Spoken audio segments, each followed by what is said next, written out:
विघ्न विनाशक गणेश को नमन कर भक्त करेंगे अयोध्या में प्रवेश। राम भक्तों को दक्षिण भारत से जोड़ेगा श्री राम लला देवस्थानम मंदिर। अयोध्या रेलवे स्टेशन की दीवारें भी कहेंगी राम कथा। नींव की मजबूत सतह बनाने के लिए सिर्फ रात में हो रहा है काम। राम के भव्य मंदिर की आधारशिला के दूसरे चरण का काम तेजी से चल रहा है। मंदिर निर्माण के साथ ही करीब 5000 मंदिरों से सुसज्जित रामनगरी में सब कुछ तेजी के साथ बदल रहा है। मंदिर मॉडल पर बन रहे अयोध्या जंक्शन की दीवारें जहां राम कथा कहेंगी, वहीं राम मंदिर के साथ उत्तर और दक्षिण भारत के सांस्कृतिक जुड़ाव का भी परिपुष्ट हो रहा है।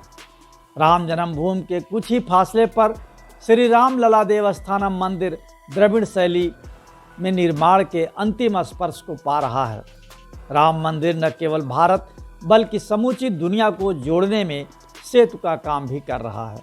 रामनगरी और दक्षिण कोरिया के बीच पर्यटन सेतु निर्मित हो रहा है। इसे सरयू तट स्थित रानी हो के स्मारक में देखा जा सकता है। भगवान श्री राम के दर्शन से पहले रामघाट पर विघ्नहर्ता भगवान गणेश का दर्शन राम भक्तों को कराने की तैयारी है। ये तमाम बदलाव रामनगरी के सुख सौभाग्य का सूचक है। राम मंदिर का निर्माण के इस विशेष शो में आइए जानते हैं अयोध्या के कायाकल्प की कहानी। रामनगरी में प्रथम दर्शन होंगे विघ्न विनाशक गजानन के।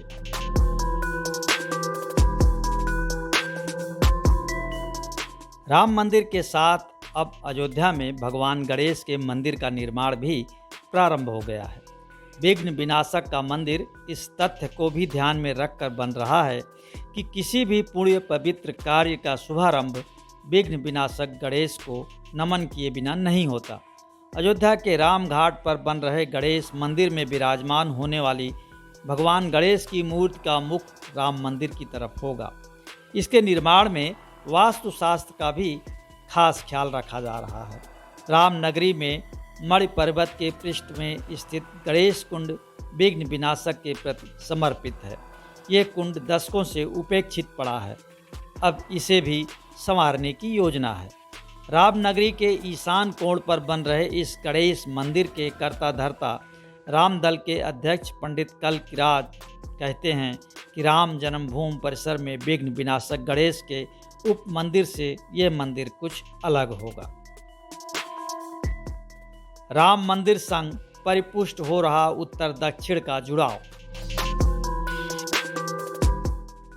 अयोध्या विविध संस्कृतियों का संगम भी बन रही है। अमूमन उत्तर भारत के मंदिर नागर शैली पर बनते हैं, लेकिन राम जन्मभूमि परिसर से कुछ फासले पर दक्षिण भारत के मंदिर निर्माण कला द्रविड़ शैली में श्री राम लला देवस्थानम मंदिर बन रहा है। कथा व्यास और रामानुजीय परंपरा के शीर्ष आचार्य जगत गुरु डॉक्टर राघवाचार्य इस मंदिर का निर्माण करवा रहे हैं।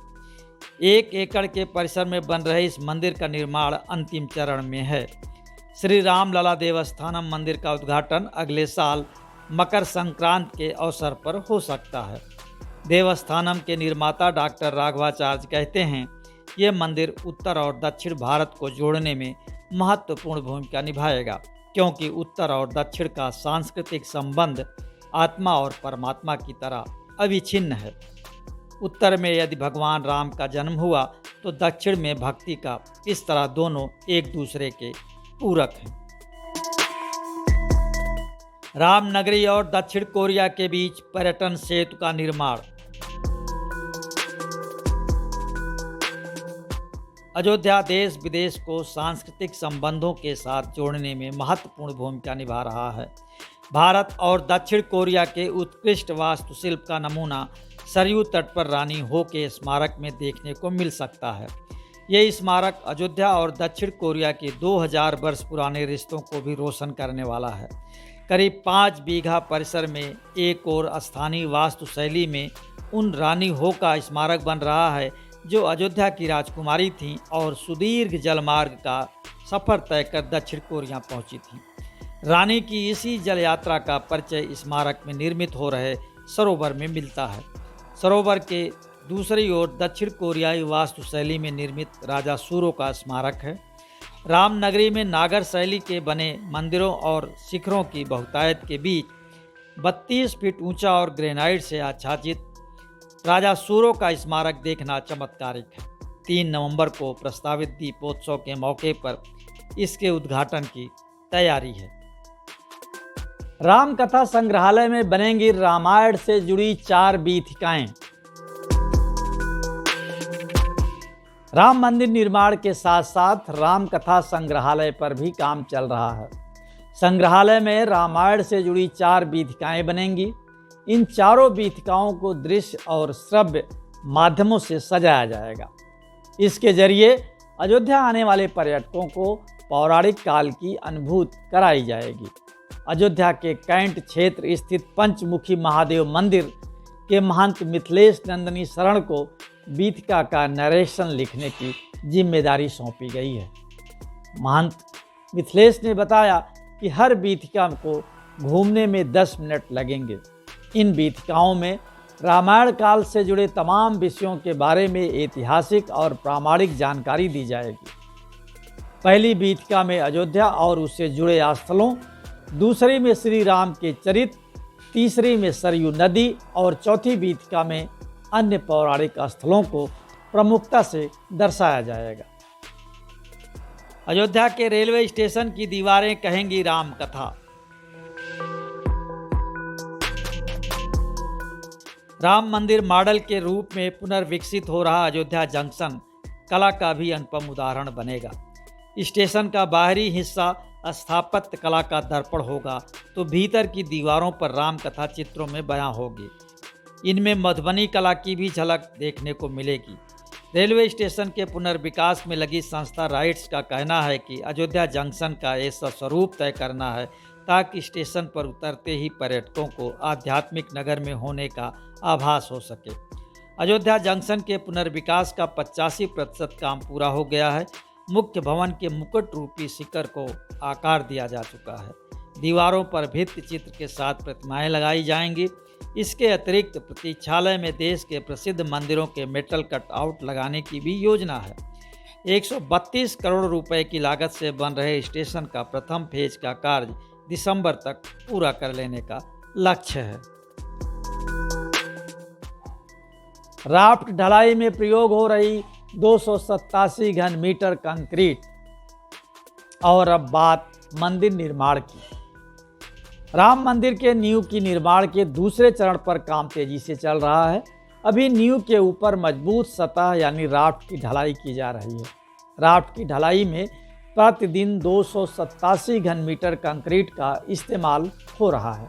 ढलाई का काम केवल रात में ही 25 डिग्री सेल्सियस तापमान पर किया जा रहा है ताकि तापमान नियंत्रित रहे और आगे चलकर राफ्ट में दरार न आए।